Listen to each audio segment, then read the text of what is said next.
में मौजूद है। जैसे कि आपको कल एक मामला दिखाया गया था, एक पार्टी के द्वारा आरोप भी लगाए गए थे। तो इस मामले में हमने कहा था कि अभी पार्ट 1 है, जिसमें कुछ लोगों से हमने बातचीत की है। अभी एक बार फिर से दरसू गांव में ही मौजूद है, जान लेते हैं लोगों से आखिर इस मामले की असल सच्चाई क्या है और जो आरोप लगाए गए हैं उनमें क्या सच्चाई है, क्या आरोप सही है और अगर सही है तो गलत कौन सही कौन, इसका फैसला जनता करेगी। आप कमेंट सेक्शन में जवाब अवश्य दें। एक बार लोगों से हम बातचीत कर लेते हैं, जान लेते हैं क्या कहना है सारे मामले को लेकर। जो लोग हमारे साथ मौजूद है एक बार उनसे 2-2 मिनट के लिए बारी बारी हम बातचीत कर लेते हैं। हाँ जी, नमस्कार जी। नमस्कार। क्या नाम? ओम प्रकाश। ये जो विवाद चला हुआ है हाँ जी। हमजा पीर कमेटी में, बता रहे भी गबन भी हुआ है, सामान भी जो पंचायत उस पर आरोप लगाए थे कि भी चोरी करके बेच दिया गया, क्या है ये सारा मामला? ये 70-80 हज़ार का इन्होंने भी बेचा है, ये 5-4 दिन पहले। अच्छा अच्छा। वो तो कह रहे हैं कि भी हमारा तो कोई इन्वॉल्वमेंट नहीं है, पंचायत ने बेचा है जी, मैं हमने खुद देखा है। तो क्या आपके पास इसके सबूत है कि सामान उन्होंने बेचा है? रिकॉर्डिंग मिल जाएगी जी। क्या नाम भाई? मेरा नाम रोहित शर्मा जी। रोहित भाई, ये जो मामला चला हुआ है जिसके कारण विवाद भी है गांव में, आरोप प्रत्यारोप भी लग रहे हैं, पहले तो ये मामला बता दीजिए, असल में पूरा मामला क्या है ये? मैं जी इस टाइम पंच हूँ फिलहाल पंचायत में, और हमारी पूरी पंचायत यहाँ पे 8% है।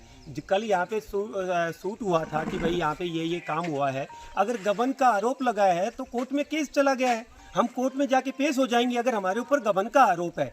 कल उन्होंने कहा कि ओम प्रकाश सनोफ गिस्साराम उनके पुत्र हैं, उन्होंने भाई ऐसे ऐसे चोरी किया है। अगर हमारे ऊपर गबन का आरोप है तो हम कोर्ट में पेश होकर उन्होंने केस कर दिया जी। हमारे ऊपर पूरी पंचायत पर, डीसी साहब पर, एसडीएम साहब पर, तहसीलदार पर, ग्राम सचिव पर, बीडीओ पर, सरपंच साहब पर, इन सब के ऊपर उन्होंने केस डाल रखा है जी। अगर हम गुनहगार हैं तो हम कोर्ट में जवाब दे देंगे।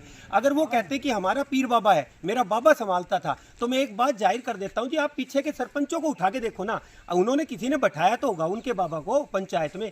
अगर बैठाया है तो वो अपने कागज पेश कर देंगे कोर्ट में कि हमारा है। आज से कुछ टाइम पहले 2005 में सुरजीत कौर एक सरपंच हुई यहाँ पे, उन्होंने ट्रस्ट बनाने के लिए प्रतिनिधि कोर्ट में इन्होंने पीर बाबा को हैंडल किया। हैंडल करने के बाद फिर दोबारा कोर्ट में केस चला गया, क्योंकि हमने जब से होश संभाला है, नेतराम प्रधान जाति कुम्हार से वो इसके प्रधान रह चुके हैं। कारण क्या है कि उन्होंने ट्रस्ट बनाने की सोची, उससे पहले भी नेतराम रह चुके हैं प्रधान, उन्होंने जबरदस्ती सरपंच आने की वजह से ट्रस्ट बनाया। फिर वो ट्रस्ट हटने के बाद कोर्ट ने ऑर्डर कर दिया कि मुसलमान लीग पर ट्रस्ट नहीं बन सकता है। उन्होंने खारिज करने के बाद नेतराम की कमेटी को वैसा का वैसा सुचारू रूप से चला दिया। फिर 2011 में उन्होंने कहा कि सिस्टम को बदल दिया जाए, तो 2011 में एसडीएम साहब को, डीसी साहब को इसका रिसीवर एडमिनिस्ट्रेटर नियुक्त किया गया, मगर डीसी साहब के पास पावर ज़्यादा होने की वजह से तहसीलदार को नियुक्त किया गया। तहसीलदार इसका जितना भी पैसा है, जो भी चीज़ें हैं, वो सारी वो अपने अंडर में रखते हैं। उनके कुछ बंदे बैठाए हुए थे, वो कुछ टाइम यानी कि 13-14 साल से वो सेवा दे रहे हैं। उनकी तनख्वाह वगैरह तहसीलदार साहब जानते हैं, पंचायत का कोई इश्यू नहीं था।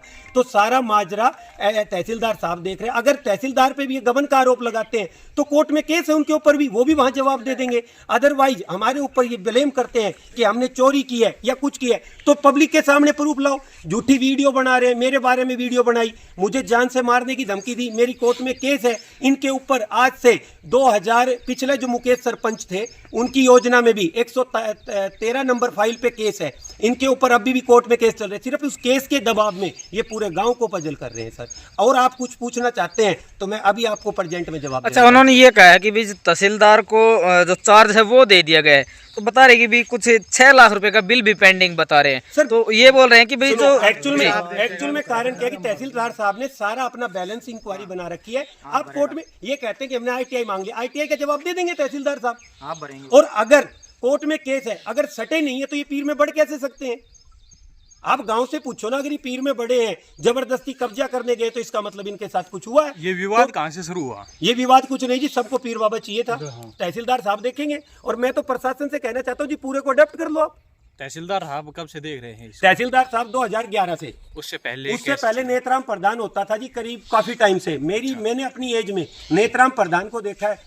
इसमें योजना मतलब जहां से मैं सरपंचों को जाता हूं, बनवारी लाल दया कौर बनी जी जब नेतराम देख रहा था, दया कौर के बाद हरनाम सिंह सरपंच बने जब नेतराम देख रहा था, नेतराम के बाद फिर सुरजीत कौर ने ट्रस्ट बनाया, ट्रस्ट को बहाल किया, बहाल करने के बाद नेतराम प्रधान केस जीत गए, फिर वो दोबारा पीर बाबा में प्रधान आ गए।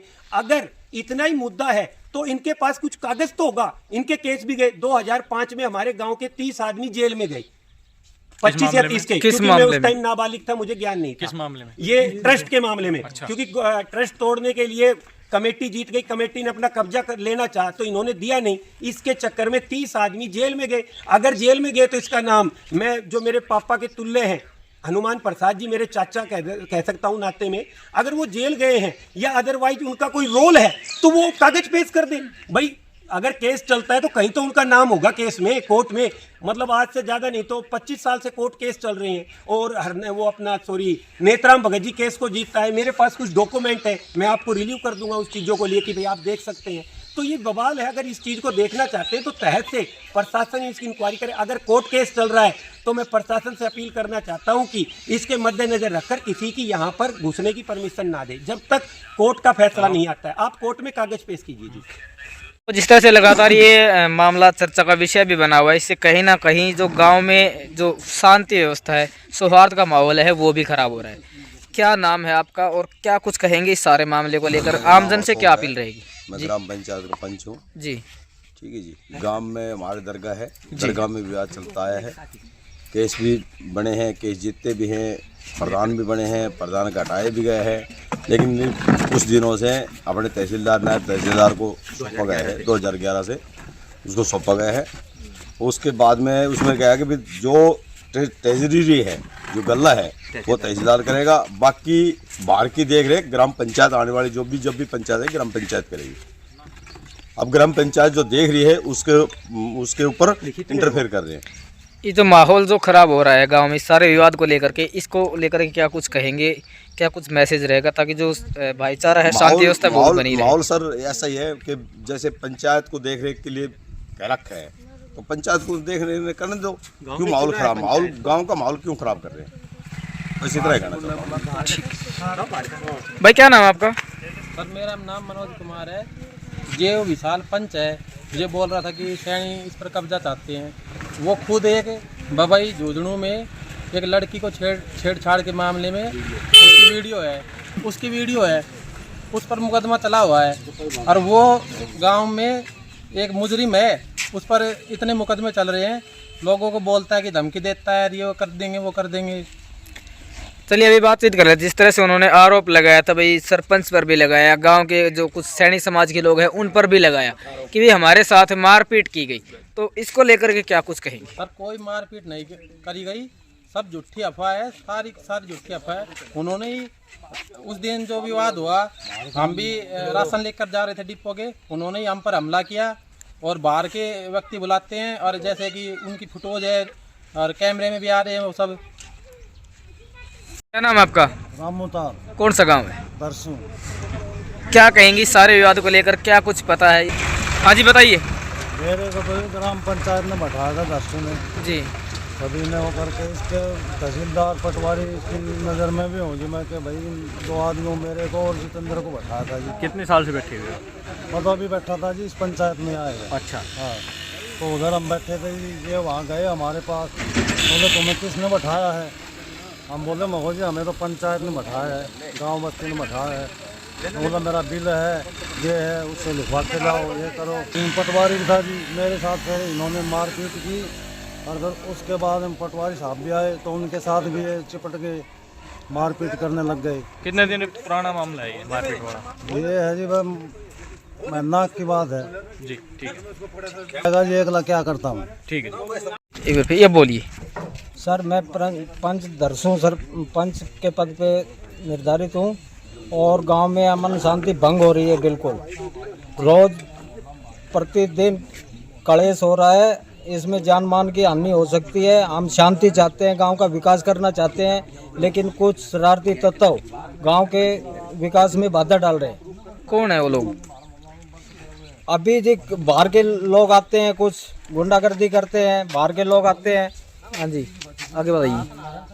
तो हम तो शांति चाहते हैं जी। प्रशासन से भी हमारी यही अपील है, जो सच्चाई है उसको सामने लाई जाए और जो दोषी है उसको दोष दिया जाए। क्या नाम भाई आपका? मैं जितेंद्र नाम है मेरा। ये जो विवाद चल रहा है हमजा पीर दरगाह को लेकर के, क्या कुछ कहेंगे और आपका इससे क्या कनेक्शन है? ऐसा जी, मेरा नाम जितेंद्र है, सन ऑफ नेतराम भगत जी का लड़का हूँ। जी जी मेरे पिताजी सेवा करता था जी पहले जी 30-35 साल से जी। जी और वे ब्राह्मण है जी, वे विवाद फैला रखा है जी जी जी धमकी देते हैं, चक्कू छुरा दिखाते हैं, लाठी दिखाते हैं, पिस्तौल दिखाते हैं, बैठने नहीं देते हमारे को। तहसीलदार पटवारी गांव बस्ती ने बैठाया था जी 2 जना को, रामतार को और मेरे को। मैं रविता वर्तमान में सरपंच पद पर हूँ। मेरे गांव में आदर्श में एक बाबा हमजा पीर की दरगाह है, जिसमें काफ़ी दिनों से 6-7 महीने से विवाद चल रहा है। किस चीज़ का विवाद है? पीर बाबा को लेकर ही, जिसमें कुलदीप पंडित स्नोप महावीर प्रसाद जी। इसमें विवाद कर रखा है, ज़बरदस्ती कब्जा करना चाहता है। और यहाँ मेरे घर के गुंडे बुलाकर यहाँ बुलेरो गाड़ी में 29 तारीख को घर के सामने लाकर गाली गलौज देता है, और इधर सैनियों के मोहल्ले में ले जाकर हनुमान मंदिर में सत्संग कर रही महिलाओं के ऊपर गाड़ी चढ़ाने की कोशिश करी। आपके ऊपर भी आरोप लगाए हैं हनुमान प्रसाद जी ने कि आप भी जिस वक्त हनुमान प्रसाद पर हमला हुआ था, खुद उन्होंने कहा है कि रविता भी मेरा हाथ पकड़ के मेरे को घसीटते हुए बाहर लेकर आए थे, जिसके बाद मेरे को चोटिल भी किया गया। मैंने उसको छुआ भी नहीं, मैं उससे इतनी दूर थी। उसने पीर बाबा में घुसा था, मैंने धमकी दिखी, बाबा में तू ऐसे कैसे घुस गया, बाहर निकल जा। तो समाज में जो अशांति फैल रही है, माहौल जो रोजाना खराब हो रहा है, इसको लेकर एक सरपंच के पद पर आप हैं, क्या कुछ अपील आपकी जो युवा है उनसे रहेगी, और क्या कुछ अपील ये जो अफवाह फैल रही है, इससे कहीं ना कहीं जो ये दरगाह है या जो धाम है, इसको हम कह सकते हैं, इसकी आस्था से जो जुड़े हुए लोग हैं उनकी आस्था को भी ठेस पहुंच रही है? मैंने डीसी साहब, एसपी साहब, एसएचओ साहब, सदर थाना नारनौल से भी अवगत करा दिया गया है, परंतु प्रशासन ने अभी तक कोई कार्रवाई नहीं की है। से मेरी जी, क्या कुछ कहना चाहेंगे इस सारे मामले को लेकर? आपका क्या कुछ आपकी अपील रहेगी? प्रशासन से ये अपील है कि जो ये मामला चल रहा है उसमें शांति बनाए रखे और उस पर जल्द से जल्द कार्रवाई की जाए, विवाद ना फैले, जिससे शांति भंग हो गाँव की। शांति भंग हो। लगातार लोगों की आस्था को भी चोट पहुंच रही है, गांव का माहौल भी खराब हो रहा है, इससे जो प्रशासन है उसके बारे में भी हम तो कह सकते हैं कि अभी तक किसी तरह की कार्रवाई नहीं की गई। क्या कुछ कहना चाहेंगे इस मामले? मैं तो प्रशासन से कहूँगा जी, सहयोग करे गांव बस्ती का भी, और जो ये व्यवस्था बिगड़ी है इसको व्यवस्था को बरकरार रखा जाए कि लोगों की आस्था को ठेस ना पहुंचे, क्योंकि दूर दूर से लोग यहाँ से आते हैं जी आस्था की वजह से। इस आस्था को बरकरार बनी रहे, मैं प्रशासन से अपील यही करूँगा और गाँव बस्ती से अपील करूँगी कि अफवाहों पर ध्यान न दें। जैसे व्यवस्था एसडीएम साहब की चल रही है वैसे सुचारू रूप से चलती रहे, और पंचायत का जो सहयोग होगा, हम प्रशासन का पंचायत के साथ सहयोग हमेशा बरकरार रहेगा।